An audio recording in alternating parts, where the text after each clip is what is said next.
buckle up, because we're diving headfirst into a treasure trove of insights from none other than Dwayne "The Rock" Johnson. Yeah, we're giving you the VIP backstage pass to his Sit Down with the PBD podcast. We're talking about that "No One Can Stop Me" interview, where he really opens up. Oh, you know it. Trump, Hollywood, Vince McMahon, his dad, the whole 9 yards. Now look, we all know these deep dives can get pretty extensive. Right, hours long sometimes. Exactly. So what we're doing here is, think of it like we're hitting the fast forward button, but only on the boring parts. We're going to zoom in on those pivotal moments, those sparks that really ignite a conversation. Exactly. So, if you're strapped for time but still crave that intellectual protein, you're in the right place. We're serving up those thought-provoking debates and hard-hitting perspectives, minus the fluff. Pure, uncut wisdom. Okay, so let's set the stage here. His story, it's almost mythic in its proportions, right? Oh, yeah, we're talking rags to riches, but on a whole other level. Eviction notices to red carpets. Talk about a glow-up. And the thing is, he lays it all out, no holds barred, every twist and turn. And I think that's what's so compelling about this. He doesn't shy away from the nitty-gritty, from those moments that could have broken him. Instead, he uses them. It's fuel. Okay, so let's rewind to those early days. Imagine this. You're a teenager, and you're literally getting kicked out of your own home. Brutal. Now, Dwayne Johnson talks about this being a defining moment, a turning point that shaped his entire worldview. Seeing the distress in his mother's eyes, it lit a fire in him, a drive to succeed so fierce that it just never went out. And I think a lot of people can relate to that, right? That hunger for something more, for a better life, for security. It can be an incredibly powerful motivator. But it's not just about wanting a comfortable life. It's about that deep-seated fear of ever experiencing that level of vulnerability again. Right. It's like a primal instinct kicks in, the fight or flight, but in his case, it's all fight. Exactly. And that's where that legendary work ethic comes in. This dude is a machine. Oh, absolutely. We're talking insane workout routines, juggling multiple film projects, building businesses, all at the same time. It's almost superhuman, the amount he can take on and conquer. And the thing is, it's not just about putting in the hours. It's about that laser focus, that intensity. It's about mastering your craft, your time, your energy. It's about pushing your limits. He even cracks a joke about needing therapy because of that eviction, which, it speaks volumes about how deeply those experiences can scar us. Yeah, trauma has a way of sticking around, right? But it can also be a source of resilience. That's what's so interesting here. Do you think that early adversity, that feeling of being backed into a corner, do you think it ultimately defined what success looks like for Dwayne Johnson? I think it's a huge part of it.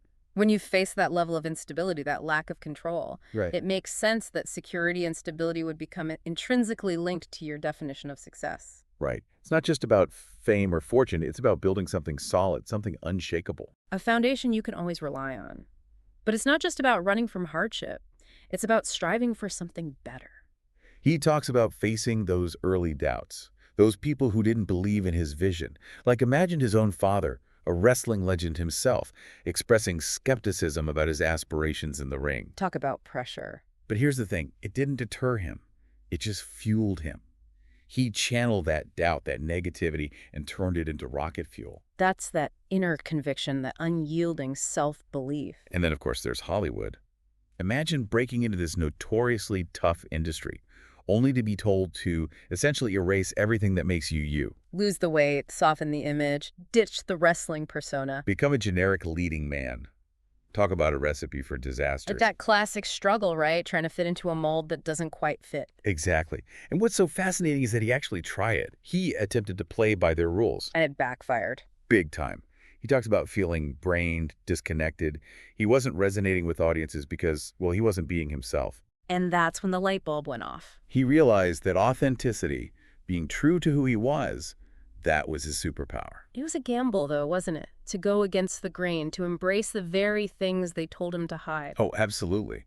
But it paid off in a huge way. And it's a lesson for all of us, right? That sometimes playing it safe can be the riskiest move of all. He talks about finding his mana, this inner power, this confidence that comes from embracing your true self. And it's contagious. When you're genuine, when you own your story, it resonates with people. He's not trying to be someone he's not. He's Dwayne "The Rock" Johnson through and through, and that's what makes him so compelling. He's larger than life, but still relatable. He's a master of his craft, But he's not afraid to show his vulnerability. And I think that's what makes him so inspiring. Okay, so let's talk about competition. It's no secret that both wrestling and Hollywood are cutthroat industries. Dog-eat-dog worlds, for sure. But what's interesting is that Dwayne Johnson doesn't really see things that way. He doesn't dwell on specific rivals or enemies. He's more focused on the bigger picture. Exactly. He even talks about getting support early on from guys like Schwarzenegger, Stallone, Eastwood, Willis. Legends. Exactly. And his point is that the people who are truly secure in their own success, they're not threatened by others. They understand that there's room for everyone at the top. He sees his real competition as himself, that constant drive to push harder, to be better than he was yesterday. That's a powerful mindset. But the interviewer kind of pushes back on this, right? Like, is he maybe downplaying his competitive nature? It's an interesting question, because on one hand, he seems super chill, super collaborative. But on the other hand, this guy is a force of nature. He's achieved a level of success that most people can only dream of. So yeah, maybe there's a little bit of friendly competition in there somewhere. Now, when it comes to politics, he's very careful, very measured. He doesn't take hard stances or make any grand pronouncements. He's more about bringing people together, finding common ground. He talks about the importance of listening to different perspectives, being open-minded. Especially in today's climate, that's so important. He doesn't shy away from the fact that America is deeply divided right now. But he sees unity as the ultimate goal. He's not about pushing agendas. He's about leadership. And I think that resonates with people. He's not trying to fit into any particular box. He's just being authentically himself. Now, he does touch on the possibility of a presidential run. Right, and it's clear that he's been approached about it, that people see him as a potential leader. But his priority right now is his family, his daughters. He's a girl dad, first and foremost. And he's not willing to sacrifice that for anything, even the White House. He's also very aware of the toll that politics can take on a person. He doesn't sugarcoat it. He calls it a cesspool. And, you know, he's not wrong. Okay, so one of the most powerful moments in this interview is when they start talking about Dwayne Johnson's eulogy for his father. Yeah, that's heavy stuff. You can tell how much his dad meant to him, how deeply that loss affected him. And the fact that they had a huge fight right before his father's passing, it adds this extra layer of tragedy. He talks about the importance of forgiveness, of letting go of anger and resentment. And the interviewer points out his work with the Make-A-Wish Foundation, which, you know, it's a testament to his empathy, his desire to make a difference. He's using his platform to spread positivity, to help others. Yeah. And I think that's incredibly admirable. Now, he also touches on his relationship with Vince McMahon. And you can tell there's a deep respect there, a mutual admiration. They both build empires. They both understand what it takes to succeed at the highest level. He tells this great story about an early contract negotiation.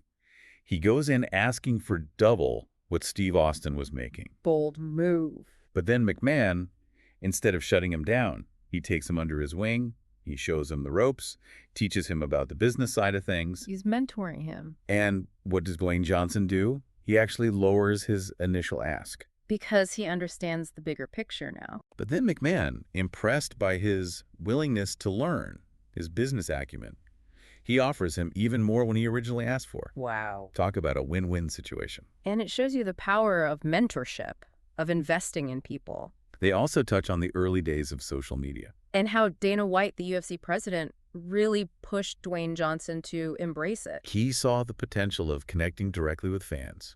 And of course, nowadays, social media is everything. It's how you build a brand, how you stay relevant. So yeah, it's been a wild ride unpacking all these insights from Dwayne Johnson's interview. And, you know, we could go on and on, but we got to wrap it up sometime. Thank you for listening. See you soon with another one.